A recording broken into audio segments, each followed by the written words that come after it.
Declaro abierta. The 14th plenary meeting of the General Assembly is called to order. We shall now continue the general debate.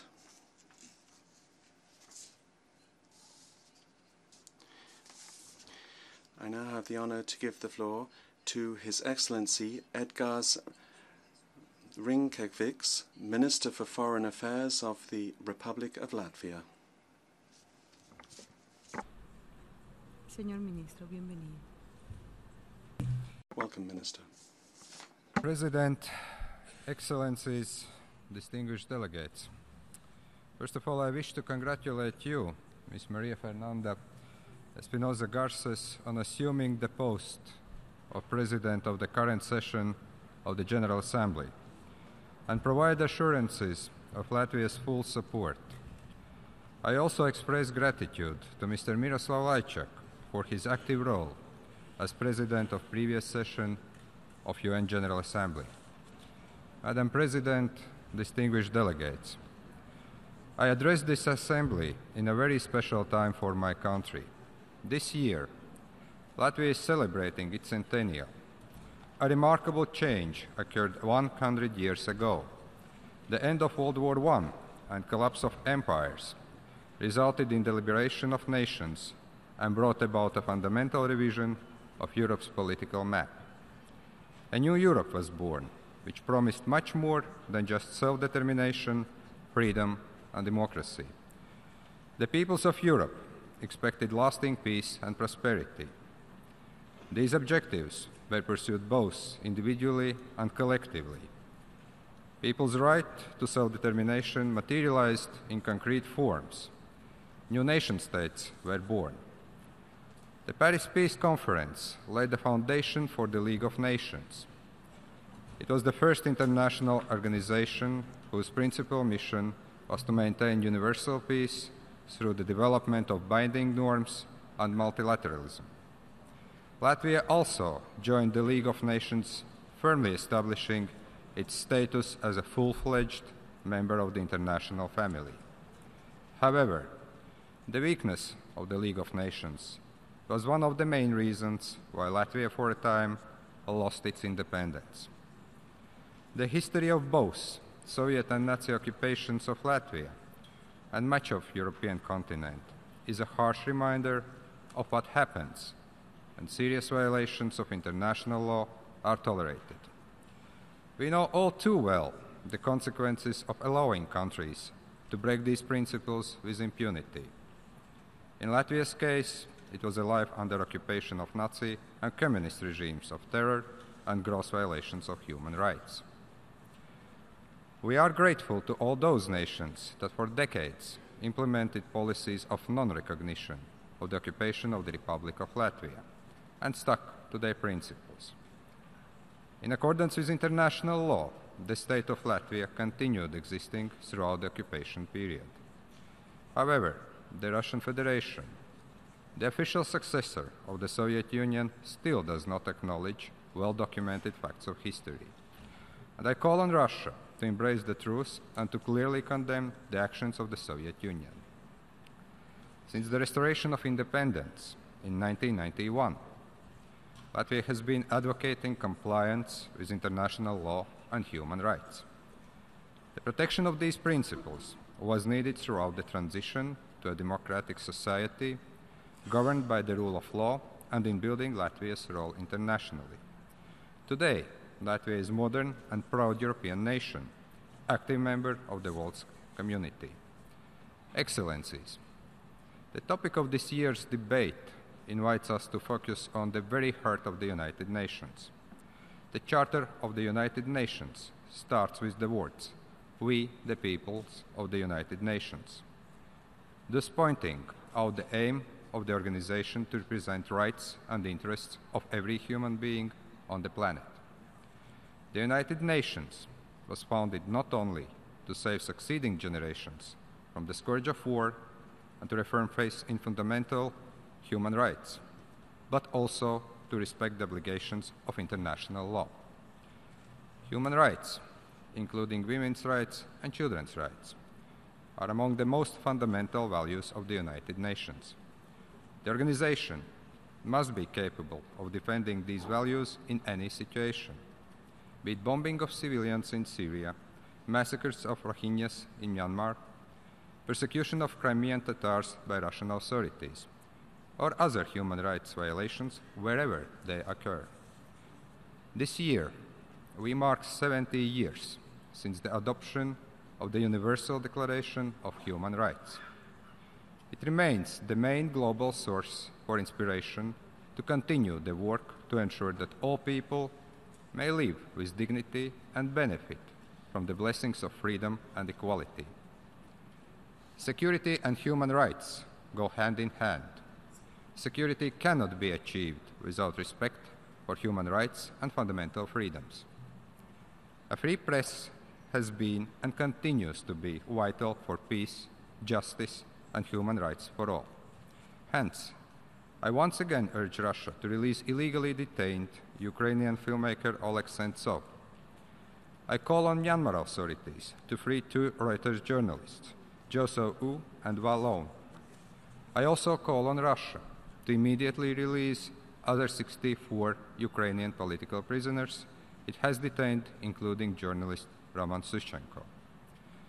I urge nations to adhere to their commitments and obligations under international law and human rights, especially regarding freedom of expression and freedom of assembly, which have notably deteriorated the past year.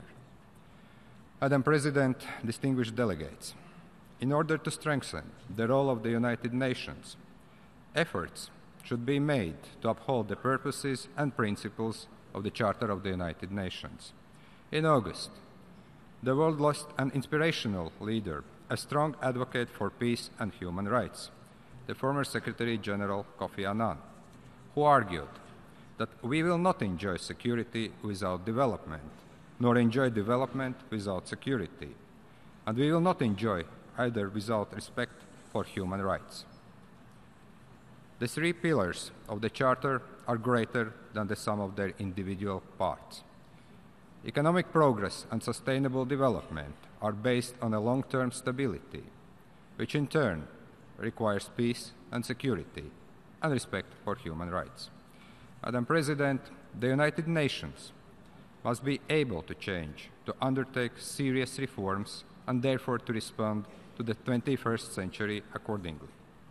We need a relevant and efficient United Nations.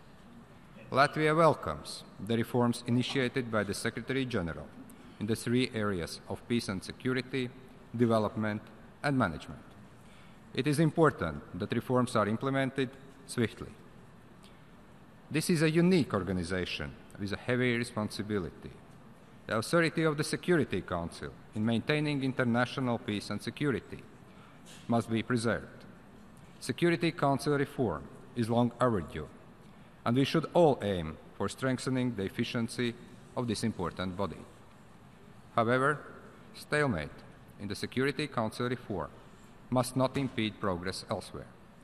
The UN reform must include serious improvements in the protection and promotion of human rights. Achieving sustainable development through the implementation of UN 2030 agenda cannot be complete without the strengthening of human rights around the world. The Human Rights Council must be strong, effective, and must have the ability to quickly react to serious human rights violations in any part of the world. Latvia is actively engaged in the process of improving the effectiveness of the Human Rights Council. I invite all countries to join this process with an open mind. Latvia supports the Secretary General's vision and approach for the prevention-focused United Nations. This is even more important given the increasingly complex global security challenges we face. Unprevented conflicts and crises around the world drag on for years and decades, destroying human lives, holding back development, and draining the resources of the UN. The conflicts in Syria and Ukraine and Yemen continue to take a heavy toll on civilians. We must also not forget about the protracted instability in Burundi and Afghanistan. The mere length of preventable conflicts undermines the credibility of international organizations, including the United Nations.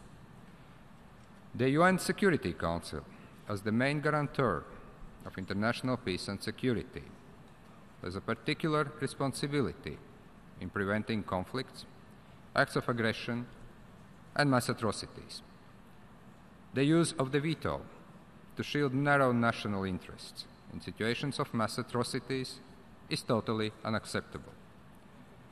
Territorial integrity and sovereignty, as enshrined in the purposes and principles of the UN Charter, must be respected by all. The Russian Federation must stop its aggression against Ukraine. Latvia, together with the international community, will maintain non-recognition policy concerning the illegal annexation of Crimea. I believe that one day international law and justice will prevail, and territorial integrity of Ukraine, as well as of other European Union's Eastern partners, will be restored.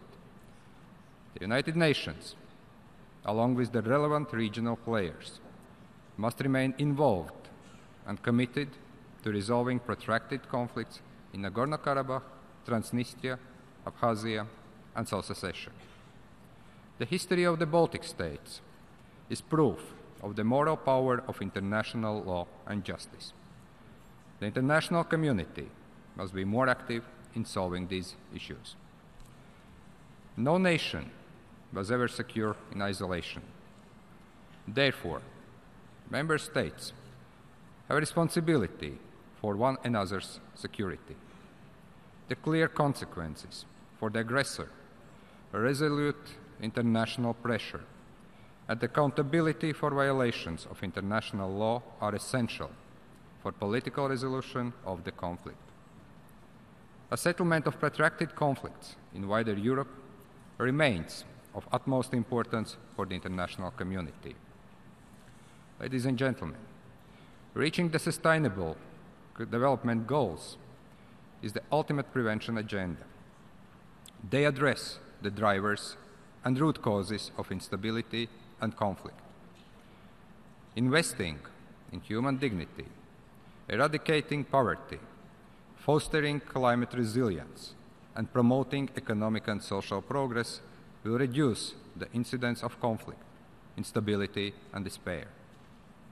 Therefore, the principles of good governance, democracy, respect for human rights, gender equality, and environmental sustainability guide all Latvia's activities of development cooperation. Furthermore, gender equality is vital for achieving sustainable development goals. It is an essential precondition for inclusive, sustainable development, as well as for economic growth and prosperity. Madam President, at the beginning of the 20th century, combatants accounted for 90% of conflict-related casualties. Today, 90% of casualties in armed conflicts are civilians.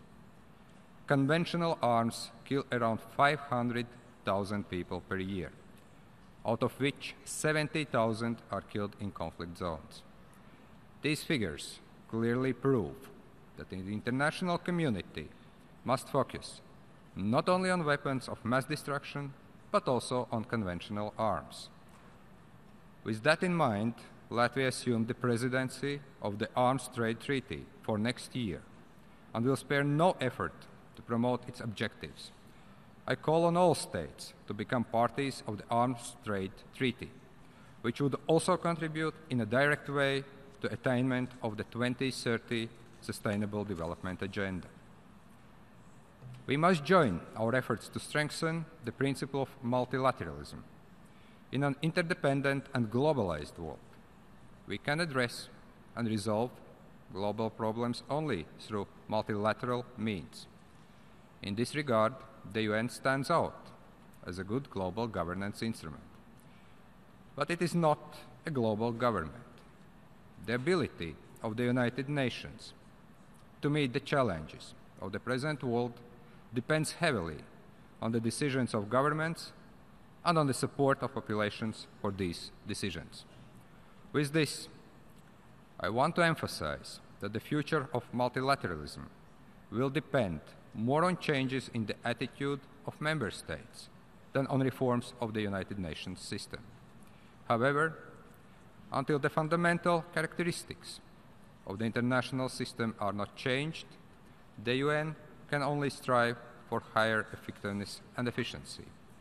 Madam President, distinguished delegates, we should admit the United Nations for what it is. It is not perfect, yet it is a very necessary instrument for maintenance of peace, economic development, codification of international law, for a more secure world. The United Nations can be and must be a significant global player, a community of nations proud of its values, committed to multilateralism and the principles of international law. The member states must support our organization to project these values worldwide, thus affirming its unique role on the global stage. To achieve that purpose, the United Nations need well-functioning norms, efficient institutions, and clear vision about its policies. I thank you for your attention. I thank His Excellency Edgars Rinkēvičs, Minister for Foreign Affairs of the Republic of Latvia. I am honored to give the floor to His Excellency Rinkēvičs, Minister for Foreign Affairs and Trade of the independent state of Papua New Guinea. You have the floor, sir.